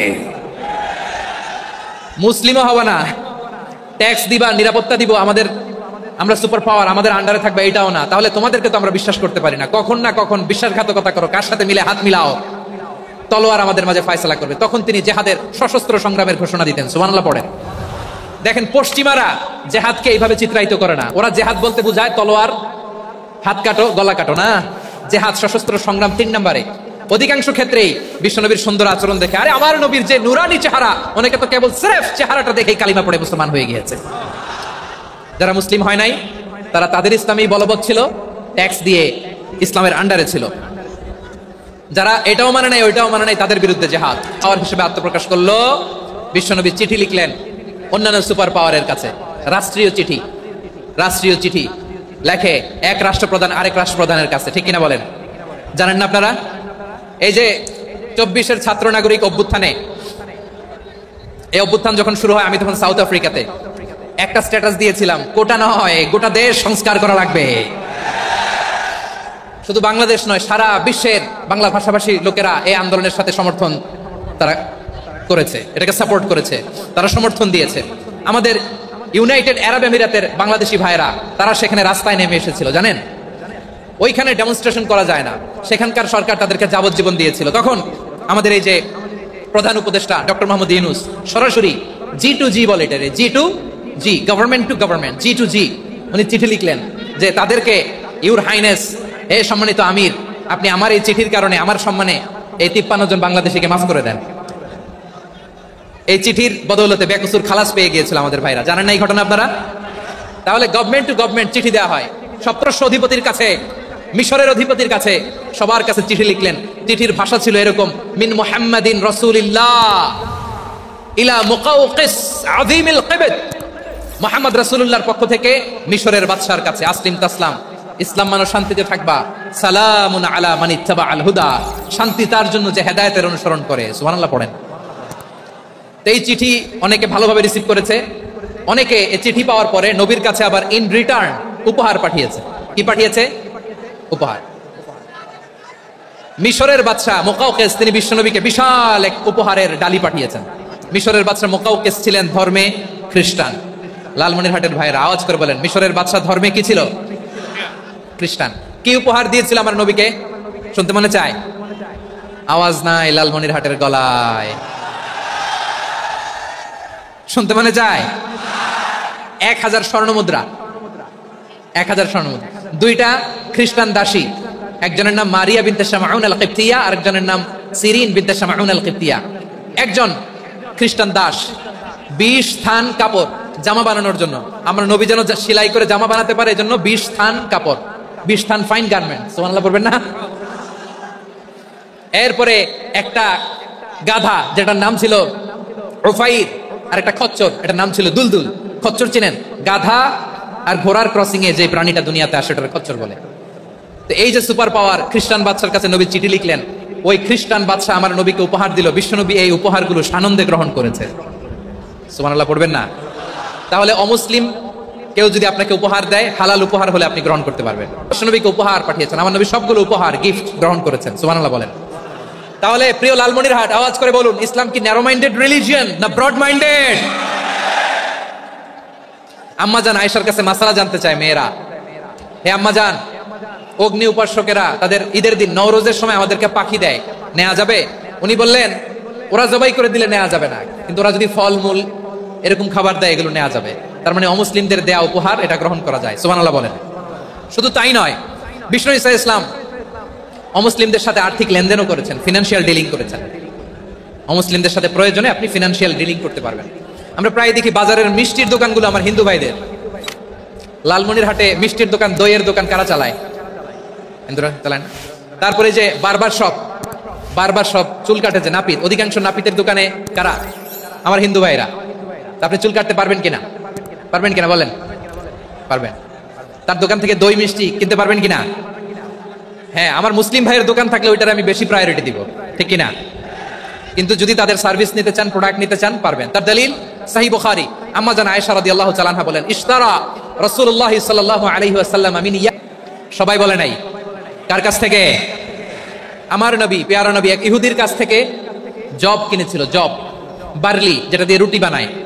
ওই জবের দাম দেওয়ার টাকা পয়সা নবীর কাছে ছিল না। ফলে নবী ওনার একটা পোশাককে মর্গেজ রেখেছিলেন, মর্গেজ, বন্ধক, যে এখন এটার দাম দিতে পারবো না, কয়েক কেজি বার্লি নিয়ে যাই আর বন্ধক হিসেবে আমার জামাটা রেখে গেলাম, যেদিন দাম দিব ওই দিন জামাটা ছুটাই নিয়ে যাবো। সুবহানাল্লাহ পড়বেন না? বাকিতে নিছিলেন, বাকিতে। দিরআহু মিন হাদিদ, লোহার তৈরি বর্ম, মানে যুদ্ধের পোশাক, লোহা দিয়ে বানানো। বিশ্বনবী বললেন, কয়েক কেজি জব দাও, টাকাটা পরে দিব, এখন টাকা নাই, বন্ধক হিসেবে, মর্গেজ হিসেবে আমার জামা রেখে গেলাম, যখন টাকা দিব জামা ছুটাই নিব। আওয়াজ করে বলতে হবে সুবহানাল্লাহ। এ থেকে বোঝা গেল অমুসলিমদের সাথে ফিনান্সিয়াল ডিলিং করা যায়, অর্থনৈতিক লেনদেন করা যায়, কেনাবেচা করা যায়, প্রোডাক্ট কেনা যায়। এমনকি আমাদের মসজিদে নববীতে বারান্দায় আপনারা একটা অটোমেটিক ফ্লাইং আমব্রেলা দেখছেন? সূর্য যখন বাড়ে মসজিদে নববীর বারান্দায় ইয়ার্ডের মধ্যে অটোমেটিক্যালি কিছু আমব্রেলা আছে, শাঁ করে খুলে যায়। স্ট্রাকচারে ডেভেলপ করার জন্য কর্তৃপক্ষ কিছু অমুসলিম ইঞ্জিনিয়ারের, ডিজাইনারের সহায়তা নিয়েছিল। সুবহানাল্লাহ বলেন। কোন দলিলের ভিত্তিতে? এই দলিলের ভিত্তিতে যে বিষ্ণু ঈসা ইসলাম অমুসলিমদের সাথেও লেনদেন করেছেন। আওয়াজ করে বলতে হবে আল্লাহু আকবার। শুধু তাই নয়, ইন কেস অফ ইমার্জেন্সি, প্রয়োজনে ইসলামের খাতিরে, ইসলামকে সামনের দিকে এগিয়ে নিয়ে যাওয়ার জন্য অমুসলিমদের সাপোর্ট নেওয়া জায়েজ আছে। সুবহানাল্লাহ বলেন। অমুসলিমদের সাপোর্ট নেয়া, তাদের থেকে অর্থ নেয়া, পলিটিক্যাল সাপোর্ট, পলিটিক্যাল অ্যাসাইলাম নেওয়া জায়েজ আছে। আমাদের অনেক বিশ্ববরেণ্য দায়ীরা আমেরিকায় অস্থায়ীভাবে অ্যাসাইলাম নিয়ে থাকে, নিজের দেশে গেলে ফাঁসিতে ঝুলাই দিবে। যুগ যুগ ধরে দায়ীদের উপরে এরকম অত্যাচার আর নির্যাতন আছে না নাই? মিশরের অনেক দায়ীরা পাশ্চাত্যে যেয়ে থাকে, এই যে তারা পলিটিক্যাল অ্যাসাইলাম নিয়ে থাকে, রাজনৈতিক আশ্রয়, এটা জায়েজ আছে না? এটা যে জায়েজ আছে তার প্রমাণ স্বয়ং বিশ্বনবী সাল্লাল্লাহু আলাইহি ওয়াসাল্লাম পলিটিক্যাল সাপোর্ট নিয়েছিলেন অমুসলিমদের কাছ থেকে। সুবহানাল্লাহ বলেন। খুব মজাদার একটা ঘটনা শুনবেন, আপনাদের আগ্রহ একটু পেলেন, হৃদয়টা ভেঙে খান খান। যিনি ঘরের ভেতরে বিশ্বনবীকে সান্ত্বনা দিতেন, ভালোবাসা দিতেন, বাইরে গেলে কুরাইশরা বকাঝকা করে, অত্যাচার করে, কিন্তু আম্মা জান খাদিজা রাদিয়াল্লাহু তাআলা আনহা ঘরটারে এমন শান্তির নীড় বানায় রেখেছেন, এই ঘরের ভিতরে ঢুকলে বিশ্বনবীর কলিজাটা ঠান্ডা হয়ে যেত। এজন্য রব্বুল আলামিন বলেন, খাদিজা, ও আমার বান্দি খাদিজা, জান্নাতে এমন স্পেশাল একটা ঘর আমি তোমার জন্য রেডি করে রেখেছি। ওই ঘরের মধ্যে কোনো আওয়াজ নাই, ওই ঘরের মধ্যে কোনো নয়েজ নাই, ওই ঘরে কোনো বিশৃঙ্খলা নাই। কারণ মক্কার জমিনে আমার নবী কুরাইশদের বিশৃঙ্খলা, নয়েজ আর ঝামেলাগুলোকে উপেক্ষা করে যখন তোমার ঘরের ভিতরে ঢুকতো, ঘরটারে তুমি শান্তির নীর, ঠান্ডা, নীরব, নিস্তব্ধ, নিঝুম আর শান্তির নীর বানিয়ে রেখেছো। এজন্য জান্নাতে স্পেশাল একটা শান্তির নীর আমি তোমারে উপহার দেব। ওই প্রিয়তমা স্ত্রী খাদিজা ইন্তেকাল করলেন, বিশ্বনবীর হৃদয় ভেঙে খান খান। আবার ওনার চাচা আবু তালেব ইন্তেকাল করলেন, যিনি পলিটিক্যাল শেল্টার দিতেন নবীকে। কে দিতেন? আবু তালেবের ভয়ে, বিশ্বনবীর এই চাচার ভয়ে কোন মুশরিক নবীর গায়ে হাত দেওয়ার সাহস পায় নাই। এখন স্ত্রীও নাই, চাচাও নাই, নবীকে আশ্রয় দেওয়ার কেউ নাই, নবীর চারদিকে অন্ধকার। নবী এখন কই যাবেন? আমার পেয়ারা নবী নতুন স্টেশন খুঁজতেছেন, নতুন দাওয়াতি প্ল্যাটফর্ম খুঁজতেছেন। তিনি যায়েদ বিন হারেসা রাদিয়াল্লাহু তাআলা আনহুকে নিয়ে মক্কার পাশের একটা নেইবরিং সিটি তায়েফে চলে গেলেন। কোথায় চলে গেলেন? লালমনিরহাটের ভাইয়ের আওয়াজ করে বলেন, কোথায় গেলেন? তায়েফে চলে গেলেন দিনের দাওয়াত দেওয়ার জন্য। কি দেওয়ার জন্য? না নিজের কোনো লাভের জন্য? তায়েফবাসীদেরকে জাহান্নামের আগুন থেকে বাঁচানোর জন্য। আওয়াজ করে বলতে হবে, ঠিক কি না? বিশ্বনবী বিশাল মরুপথ, পাহাড়ি পথ পাড়ি দিয়ে তায়েফের মরুজমিনে গেলেন কোরআনের দাওয়াত নিয়ে, ইমানের দাওয়াত নিয়ে। কিন্তু তায়েফের লোকেরা বিশ্বনবীর দাওয়াতকে শুধু প্রত্যাখ্যান করেই থামে নাই, তারা বিশ্বনবীর সাথে অত্যন্ত খারাপ আচরণ করেছে। বিশ্বনবীকে শারীরিকভাবে হেনস্থা করেছে, আমার নবীকে শারীরিকভাবে অত্যাচার করেছে, আমার পেয়ারা নবীর গায়ে পাথর মেরেছে, বিশ্বনবীর গা বেয়ে ঝরঝর করে রক্ত ঝরেছে, নবী জামিনের মধ্যে লুটিয়ে পড়েছেন, আবার মেরেছে, আবার নবী হাঁটতে শুরু করলেন, পেছন থেকে আবার মেরেছে, আবার নবী রক্তাক্ত হয়ে জামিনের মধ্যে লুটিয়ে পড়লেন, আবার মেরেছে। বিশ্বনবীর মতো এত সুশ্রী মানব, বিশ্বনবীর মতো এত শুভ্র মানব, বিশ্বনবীর মতো এমন চমৎকার দেহাবয়ব দিয়ে রব্বুল আলামিন কাউকে বানান নাই। এরকম চমৎকার মানুষটাকে তারা তায়েফের ওই জমিনে রক্তাক্ত করেছে। নিজের কোনো লাভের জন্য, প্রাপ্তির জন্য যান নাই, তায়েফবাসীদের জাহান্নামের আগুন থেকে বাঁচাতে গিয়েছেন। ঠিক কিনা বলেন? খেয়ে না খেয়ে দিনী প্রচারের কাজে নিজেকে দিয়েছ বিলিয়ে, তায়েফের কাফিরেরা চিনল না সে আলো, দুষ্ট ছেলেদের পিছু দিল লেলিয়ে, পাথরের আঘাতে ক্ষত বিক্ষত হয়ে সারা শরীর থেকে রক্ত ঝরে। এ রাসূল তোমাকে ভুলি আমি কেমন করে, এ রাসূল তোমাকে ভুলি আমি কেমন করে। পারেন না আপনারা? ধরুন আমার সাথে, হাজার ব্যথা বেদনার পরে ফিরে আসনি তুমি আপন ঘরে, দিনের আলো তুমি ছড়িয়ে দিতে চলে গেলে মদিনায় মক্কা ছেড়ে। হে রাসূল তোমাকে ভুলি আমি কেমন করে, হে রাসূল তোমাকে ভুলি আমি কেমন করে। ঠিক কিনা বলে? প্রিয় ভাইরা, তায়েফের ছেলেরা নবীকে রক্তাক্ত করলো। আমার নবী কই যাবে? কই যাবে? মক্কায় জায়গা নাই, তায়েফে জায়গা নাই। তায়েফ থেকে ভারাক্রান্ত মন নিয়ে আমার নবী মক্কায় ফিরে আসলেন। বিশ্ব নবী মক্কায় ঢুকতে পারেন না। মক্কার মরুভূমির দিকে তাকিয়ে, উপত্যকার দিকে তাকিয়ে বিশ্বনবী ধা ধা করে কাঁদেন, ঝরঝর করে। নবীর চেহারা মোবারক থেকে চোখের পানিগুলো বেয়ে বেয়ে পড়ে। আমার জন্মস্থান, আমার শৈশব, কৈশোর, যৌবন কেটেছে এই মক্কায়, আমার এলাকায় আমি ঢুকতে পারি না। বিশ্বনবী মক্কার অনতি দূরে দাঁড়িয়ে জায়েদকে পাঠালেন, জায়েদ যাও দেখো কেউ আমাকে সাপোর্ট করার মতো আছে কিনা, যাও অমুকের কাছে যাও। জায়েদ গেলেন, তারাও প্রত্যাখ্যান করে ফিরিয়ে দেয়। বিশ্বনবী বললেন যাও অমুক লোকের কাছে যাও, তিনিও প্রত্যাখ্যান করে ফিরিয়ে দিলেন। কেউ বিশ্বনবীকে আশ্রয় দিতে রাজি হয় না। মুতঈম ইবনে আদির ঘরে যাও, মুতঈম ইবনে আদি মুশরিক, তার কাছে যাও। গেলেন, মুতঈম ইবনে আদি রাজি হয়ে গেল। সুবহানাল্লাহ বলেন। দেখেন, অনেক বিপদের সময়ও আমি নিজে সাক্ষী, সামাজিকভাবে, রাজনৈতিকভাবে কত ঝঞ্ঝা, কত ষড়যন্ত্র, কত কনস্পাইরেসি পাড়ি দিয়ে আমাদেরকে সামনে এগিয়ে যেতে হয়। এই শত্রুদের ভেতরেও একজনকে দাঁড় করিয়ে দেয় যে আল্লাহর কোরআনের জন্য রেডি হয়ে যায়। পড়েন সুবহানাল্লাহ। মুতঈম ইবনে আদি, আল্লাহ তার মনকে নরম করে দিলেন। মুতঈম বলে, মুহাম্মদ আমি তোমাকে আশ্রয় দিব। তার দুই ছেলেকে পাঠালেন, যাও খোলা তলোয়ার নিয়ে, স্কট দিয়ে, গার্ড অফ অনার দিয়ে মোহাম্মদকে মক্কায় ঢুকাওয়ার বলো, আমি আমান দেব। আমান কি দিব? আমান মানে সিকিউরিটি, নিরাপত্তা। সিকিউরিটি ছাড়া, আমান দেওয়া ছাড়া কেউ থাকতে পারতো না মক্কায়। দুই ছেলে বিষ্ণু ইসা ইসলামকে নিয়ে আসলো। নবী কাবার চারদিকে তাওয়াফ করলেন, নামাজ পড়লেন। আবু জাহেল, উতবা, শাইবা, ওয়ালিদ ইবনে মুগীরা সবাই দেখে, কেউ কিছু করতে পারে না। কারণ মুতঈম ইবনে আদি ঘোষণা দিয়েছেন, আমি মুহাম্মদকে আমান দিয়েছি, মুহাম্মদের গায়ে যেন কেউ স্পর্শ না করে। আওয়াজ করে পড়েন সুবহানাল্লাহ। নবীর এই বিপদকালে মুহূর্তে মুতঈমের হৃদয়টারে নরম করে দিল কে? আচ্ছা লালমনিরহাটের ভাইরা বলেন, এই মুতঈম কি মুসলিম ছিল না মুশরিক? সবাই বলতে হবে মুসলিম না মুশরিক? তাহলে মুশরিকের কাছ থেকে নবী পলিটিক্যাল অ্যাসাইলাম, আধুনিক রাষ্ট্রবিজ্ঞানের ভাষায় পলিটিক্যাল অ্যাসাইলাম যেটাকে বলে, রাজনৈতিক আশ্রয়, উনার আমান বা নিরাপত্তার এই ঘোষণায় তিনি মক্কায় ঢুকলেন। যতদিন নিরাপত্তা ছিলেন। মুতঈম যখন মারা গেল, বিষ্ণু ইসলাম হিজরত করে মদিনায় চলে গেলেন। সুবহানাল্লাহ। কিন্তু মুতঈম যে বিশ্বনবীর উপকার করছে এটা বিশ্বনবী ভুলে নাই। আমাদের অনেকে আছে উপকার করার পরে আর খেয়াল থাকে না, খাওয়ার পরে গলা দিয়ে নামলে আর খেয়াল থাকে না, এরকম আছে না নাই? আমার নবী ভুলে নাই। বদরের প্রান্তরে 70 জন কাফেরকে যখন বন্দী করে বিশ্বনবীর সামনে হাঁটু গেড়ে দাঁড় করানো হলো, বসানো হলো, 70 জন কাফের। কয়জন? বিশ্বনবী তাদের দিকে তাকিয়ে বললেন, সহিহ বুখারীর বর্ণনা, লাউ কানাল মুতঈম ইবনে আদি হাইয়ান সুম্মা কাল্লামানি হাউলাই নাতনা লা তারাকতুহুম লাহু।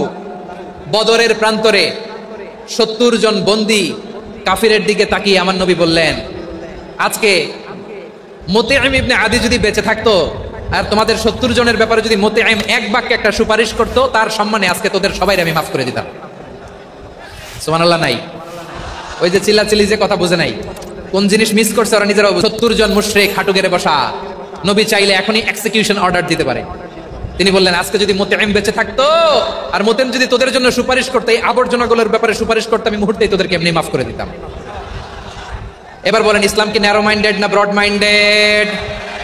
শুধু তাই নয়, যাকে যে সম্মান দেয়ার আমার নবী দিতেন, হোক আস্তিক হোক নাস্তিক, হোক মুসলিম হোক অমুসলিম।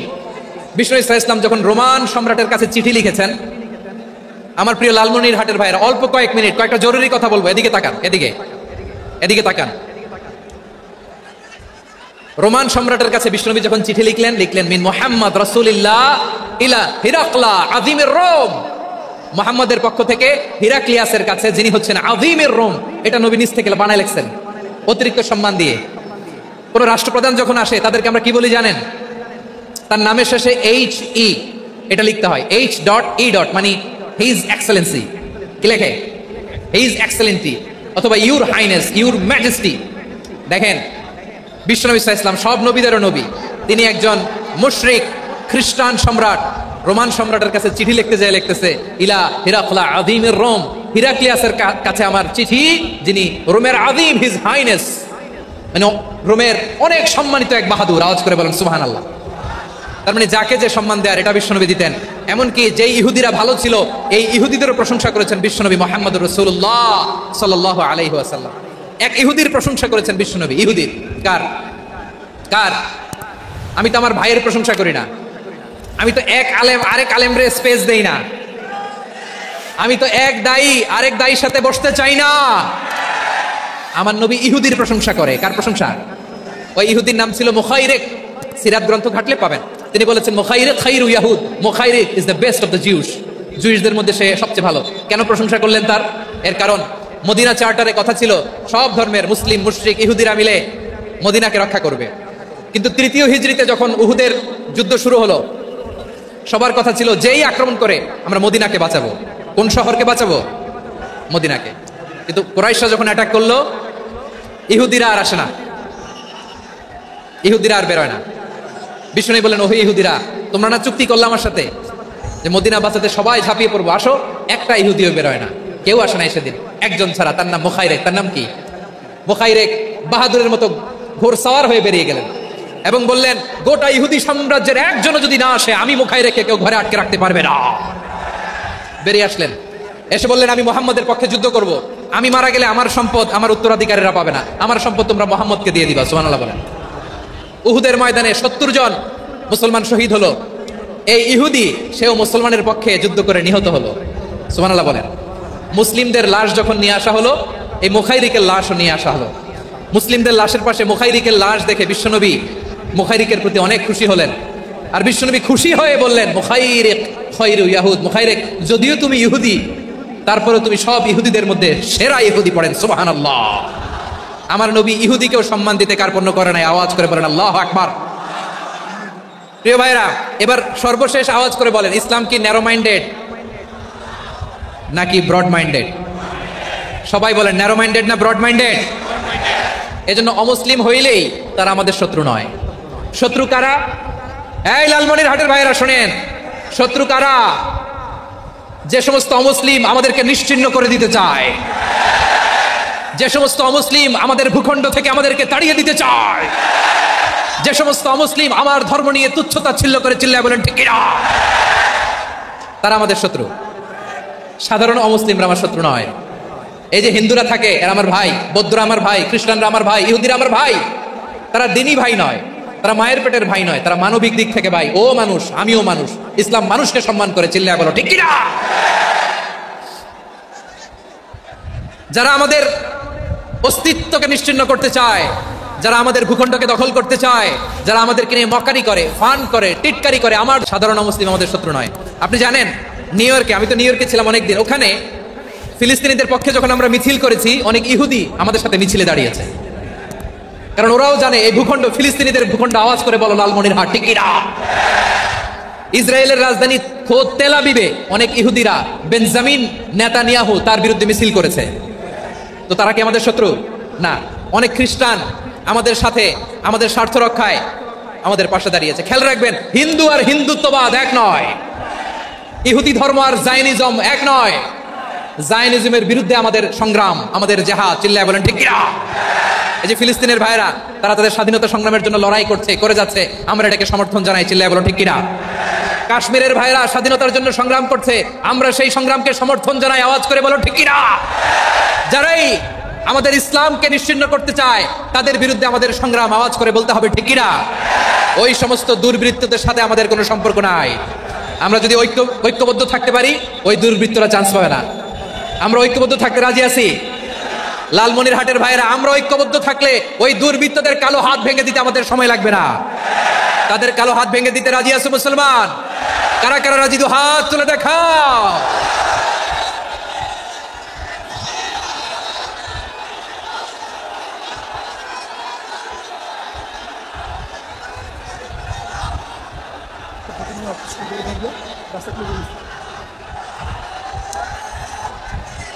আমার প্রাণপ্রিয় লালমনিরহাটের ভাইরা, শত্রু কাফের আর অশত্রু কাফেরের মধ্যে পার্থক্য আছে না নাই? আবু তালেব মুশরিক, আবু জাহেল মুশরিক, কিন্তু দুই মুশরিকের পার্থক্য আছে না নাই? আবু তালেব নবীর চাচা, মুশরিক, মারা গিয়েছে মুশরিক অবস্থায়, কিন্তু আজীবন আমার নবীকে আগলে রেখেছে, আমার নবীকে সাপোর্ট করেছে, ভালোবেসেছে। আবু জাহেল মুশরিক, মারা গিয়েছে মুশরিক হিসেবে, আজীবন আমার নবীর বিরুদ্ধাচরণ করেছে। আবু জাহেলের শক্তি, সামর্থ্য, স্ট্র্যাটেজি, প্ল্যান সব আমার নবীর বিরুদ্ধে ছিল। আবু জাহেলের কারণে একটা দিন শান্তিতে আমার নবী মক্কায় ঘুমাতে পারে না, চিল্লায় বলেন ঠিক কিনা। এজন্য রাব্বুল আলামিন বলেন, লা ইয়ানহাকুমুল্লাহু আনিল্লাযীনা লাম ইউকাতিলুকুম ফিদ-দীনি ওয়া লাম ইখরিজুকুম মিন দিয়ারিকুম আন তাবাররুহুম ওয়া তুকসিতু ইলাইহিম ইন্নাল্লাহা ইউহিব্বুল মুকসিতিন। আল্লাহ বলে, গোলামেরা শোনো শোনো, যে সমস্ত অমুসলিম তোমাদের সাথে ধর্মযুদ্ধে লিপ্ত হয় না, তোমাদের বিরুদ্ধে যে সমস্ত অমুসলিম অস্ত্র ধরে না, যে সমস্ত অমুসলিম তোমাদেরকে তোমাদের জন্মস্থান থেকে, ভূখণ্ড থেকে তাড়িয়ে দেয় না, তাদের সাথে ভালো আচরণ করতে আমি আল্লাহ নিষেধ করি নাই। তাদের সাথে সদাচরণে কোনো নিষেধাজ্ঞা নাই, বরং তাদের সাথে সদাচরণ করো, এটাই আমি আল্লাহ চাই। তাহলে আমার যে অমুসলিমরা আমাদের সাথে শত্রুতা করে না, তুচ্ছতাচ্ছিল্য করে না, আমাদের ভূমি থেকে আমাদেরকে উচ্ছেদ করতে চায় না, আমাদের বিরুদ্ধে অস্ত্র ধরে না, ওই অমুসলিম ভাইদের সাথে আমাদের কোনো দ্বন্দ্ব আছে? কোনো বিরোধ আছে? বরং আছে ভালোবাসা। বরং আছে কি? এই ভালোবাসা দিয়ে আমরা বিশ্ব জয় করবো। রাজি আছে মুসলমান? আমাদের পুঁজি ভালোবাসা। আমাদের পুঁজি কি? এবার আওয়াজ করে বলেন, আমার এই পুরো আলোচনা থেকে the religious coexistence, peaceful coexistence, শান্তিপূর্ণ সহাবস্থান, কমিউনাল হারমোনি, এই সাম্প্রদায়িক সম্প্রীতি, এই আলোচনা থেকে কি বুঝলেন? ইসলাম কি ন্যারো মাইন্ডেড না ব্রড মাইন্ডেড? এই ব্রড মাইন্ডেড হৃদয় নিয়ে, ভালোবাসা দিয়ে আমরা বিশ্ব জয় করতে চাই। রাজি আছেন? আল্লাহ কবুল করুক, আমরা সবাই পড়ি আমিন। লালমনিরহাটের জেলা স্টেডিয়ামে আমার প্রিয় মায়েরা, বোনেরা, আপনাদের জন্য একটা হাদিস বলে শেষ করবো। বিশ্বনবী বলেন, আমার মায়েরা খেয়াল করে শুনুন, বিশ্বনবী আপনাদের উদ্দেশ্য করে বলেন, আল মারআতু ইযা সাল্লাত খামসাহা ওয়া সামাত শাহরাহা হাফিজাত ফুরুজাহা আতাআত বা'লাহা ফালতাদখুল মিন আইয়ি আবওয়াবিল জান্নাতি শাআত। বিশ্বনবী বলেন, ও রমণীরা, ও নারীরা, যে সমস্ত নারী এই চারটা কাজ করবে, এই চারটা কাজের গ্যারান্টি দিবে, তাদেরকে জান্নাতের 8টা দরজার গ্যারান্টি দেয়া হবে। তো নামাজ পড়ে কি করে? জেলা স্টেডিয়ামে অবস্থানরত আমার নারীরা, বোনেরা, বিশ্বনবী আপনাদেরকে 4টা কাজের কথা বলেছেন, খুব বেশি না, 4টা করলে 8 জান্নাতের দরজা সব খোলা। কোনটা দিয়ে যাবেন? যেটা দিয়ে মনে চায়। 1 নাম্বার 5 ওয়াক্ত নামাজ। আমার বোনেরা জোহরের নামাজ পড়তে পড়তে এটা আসরে নিয়ে যায়, আসর পড়তে পড়তে এটা মাগরিবে নিয়ে যায়। এরকম আসরা নাই? লালমনিরহাটে হয়তো নাই। আমার বোনেরা এটা করবেন না। ইন্নাস সালাতা কানাত আলাল মুমিনিনা কিতাবাম মাওকুতা, সময় মতো পড়বেন। সামাদ শাহরা, রমাদানের রোজাগুলো রাখবেন। হাফিজাত ফুরুজাহা, যে নারী তার চরিত্রকে হেফাজত করে, তার প্রাইভেট হেফাজত করে, তার লজ্জাস্থান হেফাজত করে। ও মায়েরা, আপনার এই গর্ভ যে কত দামি আপনি জানেন না। আপনার এই গর্ভ থেকে জন্মাবে আগামীর সালাহুদ্দিন আল আইয়ুবী। আপনার গর্ভ থেকেই জন্মাবে ইমাম আল মাহদি আল মুনতাদার। আপনার পেট থেকে জন্মাবে আবু সাইদের মতো বীর সৈনিক। আপনার পেট থেকে জন্মাবে মুগ্ধের মতো বীর মুজাহিদ।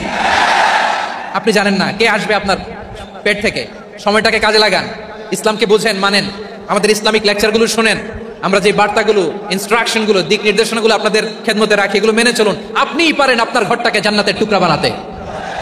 একটা family, it's a very big institution and you are the MD, the managing director of this institution. চিল্লায় বলেন ঠিক কিনা? চাইলেই পারেন ঘরটারে জান্নাতের টুকরা বানাতে। 5 ওয়াক্ত সালাত, রমাদানের রোজা, নিজের চরিত্রের হেফাজত, ওয়া আতাআত বালাহা, স্বামীর আনুগত্য।